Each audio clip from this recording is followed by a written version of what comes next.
इसी पर ज्यादा जानकारी के लिए हमारे संवाददाता वाराणसी से सचिन पांडे हमारे साथ जुड़ गए हैं। इसके अलावा सहारनपुर से हमारे संवाददाता संजय चौधरी भी हमारे साथ जुड़ गए हैं। इन्हीं खबरों पर उनसे ज्यादा जानकारी लेंगे। सबसे पहले वाराणसी से सचिन पांडे आपके पास आते हुए, सचिन क्या कुछ जानकारी है? देखिए, कहा जा रहा है कि जो अवैध संपत्ति थी उसे कुर्क किया गया है। लगभग कितने जो कुर्क की गई संपत्ति है वो उसका जो आंकड़ा है वो कितना निकलकर सामने आ रहा है? कितने की संपत्ति थी? कहें कि शुभम जायसवाल की जो संपत्ति को जो जब्त किया गया है, सोनभद्र की जो सहायक टीम थी उन्होंने जब्त किया है। और वाराणसी में कई ऐसी जगह थी जो कि कोडीन के जो कप सिरप के जो युग थे उनकी 7 करोड़ से ऊपर की जो संपत्ति है उसको सरकार ने जब्त कर लिया है। लगातार इस शुभम जायसवाल के ऊपर जो आरोप लगते आ रहे हैं कि अभी तक शुभम जायसवाल ने प्रत्यार्पण नहीं किया है, उसको लेकर के वाराणसी की जो कमिश्नरेट थी वो भी पूरी लगातार सख्त है। इसको लेकर के लगातार अगर हम सोनभद्र की टीम से की बात करें, सोनभद्र प्रशासन की बात करें, तो वहां भी शुभम जायसवाल की कई ऐसी संपत्ति थी जो कि जब्त की हुई। शुभम जायसवाल के जो पिता थे भोला जायसवाल, उनको भी सोनभद्र की जो टीम थी उन्होंने गिरफ्तार किया था। उसके बाद सीधा जो है वाराणसी लेते हुए आए थे। तो कह सकते हैं कि जो शुभम जायसवाल कोडीन के जो कब्जुक्त का जो सरगना कहे तो कोई गलत नहीं, वो विदेशों में जाके जो बैठा हुआ है। उसके बाद से सरकार जो है लगातार जो कप सिरप की जो शुभम जायसवाल की संपत्तियां थी उनको जब्त करने में लगी हुई है। 7 करोड़ से ऊपर की बताई जा रही है सूत्रों के माध्यम से कि 7 करोड़ से ऊपर की जो संपत्ति थी शुभम जायसवाल की, वो वाराणसी कमिश्नरेट और सोनभद्र की संयुक्त टीम ने उसको जब्त किया है। जी ठीक है, आपके पास लौटूंगी। हमारे साथ जुड़े हैं संजय, उनसे भी ज्यादा जानकारी लेते हैं। संजय, देखिए, जो एक आरोपी है वो उत्तराखंड से गिरफ्तार किया गया है। सहारनपुर पुलिस ने उत्तराखंड से उसकी गिरफ्तारी की है। क्या इसका भी कनेक्शन शुभम जायसवाल से निकाला जा रहा है? जी देखिए, सहारनपुर की बात की जाए तो सहारनपुर में पिछले दिनों जो औषधि निरीक्षक हैं उनके द्वारा थाना बेहट में एक मामला पंजीकृत कराया गया था, जिसमें एक जो पंकज शर्मा है उनको गिरफ्तार किया गया था। कोडीन कप सिरप की जो बिल थे फर्जी बिल बनाकर बेचने का मामला सामने आया था उनका। इसके साथ ही जब विवेचना की गई तो एक उनके अन्य साथी का भी नाम प्रदीप शर्मा का निकल के आया था, जिसकी पुलिस काफी दिनों से तलाश कर रही थी।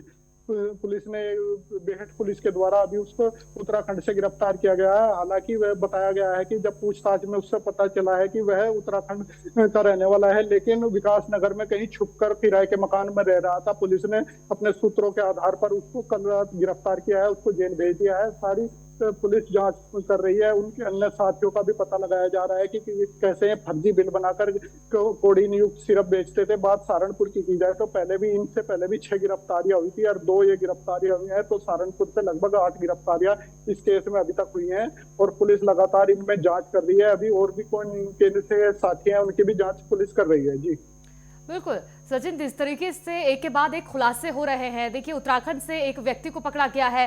कहा जा रहा है कि आपने कहा कि उत्तराखंड का ये रहने वाला है, लेकिन किसकी सह पर ये इतना बड़ा कारोबार कर रहा था, किससे इसका कनेक्शन था? क्या कोई ऐसा खुलासा हो पाया है?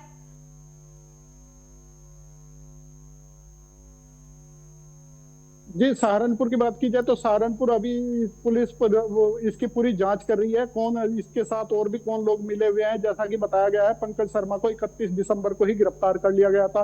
कुछ लोगों को पहले ही गिरफ्तार किया गया था जब यह मामला शुरू हुआ था। इसके बाद ये कल गिरफ्तारी हुई है इसकी प्रदीप शर्मा की। यह भी उत्तराखंड में था, कहीं छुपा हुआ था। पुलिस ने मुखबिर की सूचना पर इसको गिरफ्तार किया है और सहारनपुर की बेहट पुलिस ने इसने गिरफ्तार कर जेल भेज दिया है। इनके अन्य जो साथी हैं उनका भी पता लगाया जा रहा है और कहाँ कहाँ यह बेचते थे और कितनी इन्होंने फर्जी बिल बनाए हैं, कितनी अभी दवाइयां बेची गई हैं। पता लगा है 15,450 बोतलों का इन्होंने फर्जी बिल बनाया था और उसके आधार पर इनकी गिरफ्तारी हुई है। अब आगे भी इसमें जांच पड़ताल की जा रही है। ठीक है सचिन, आपके पास आते हुए, देखिए शुभम जायसवाल की जो संपत्ति कुर्क की गई है वो कब खरीदी गई थी उसकी तरफ से, या फिर जो अन्य साथी इसमें उसके साथ दे रहे थे उनकी भी संपत्ति कुर्क करने की कोई कार्रवाई की जाएगी पुलिस की तरफ से? इस तरह की कोई जानकारी है?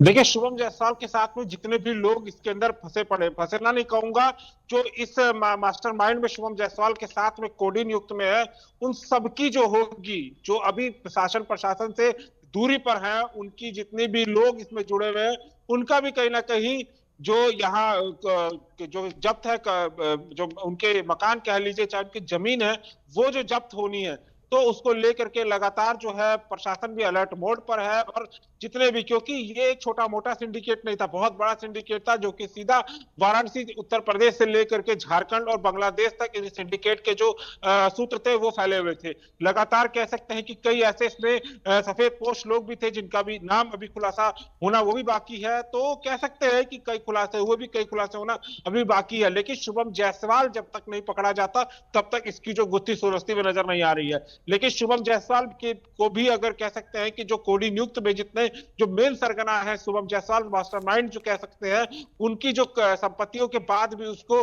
लगातार जो भारत सरकार है पूरा टच करती हुई नजर आ रही है और प्रशासन भी इस चीज के लिए मौजूद है। जी बिल्कुल, लगातार पुलिस इस पर जांच कर रही है। एसटीएफ भी गठित किया गया है जो इस मामले को छानबीन कर रही है और जल्द से जल्द शुभम जायसवाल की गिरफ्तारी के भी प्लान बनाए जा रहे हैं। बहुत बहुत शुक्रिया आप सभी का इन तमाम जानकारी को हमारे साथ साझा करने के लिए।